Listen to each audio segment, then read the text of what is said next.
আসসালামু আলাইকুম। আজকে আমি নরম তুলতুলে ফুলকো ফুলকো চিতই পিঠা বানাবো। জ্যাসমিন রাইস নিয়ে নিয়েছি। খুব একটা ভালো ফ্লেভার আসে জ্যাসমিন রাইস দিয়ে বানালে, সেই জন্যে। এটা আতপ চাল। তো আমি ভিজিয়ে দিচ্ছি। সারা রাত ভিজার পরে এখন সকালবেলা আমি এটাকে ব্লেন্ড করে নিচ্ছি। অল্প পরিমাণে পানি দিয়েছিলাম ব্লেন্ডারে, যার জন্য একটু ঘন হয়েছে।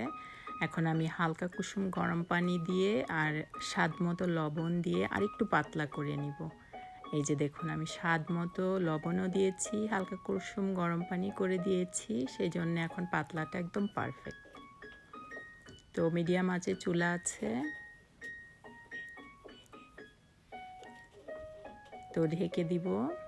3 থেকে 4 মিনিট পরেই পিঠাটা এরকম ফুলে উঠে, ফুলকো ফুলকো যে নরম তুলতুলে চিতই পিঠা তা হয়ে গেছে।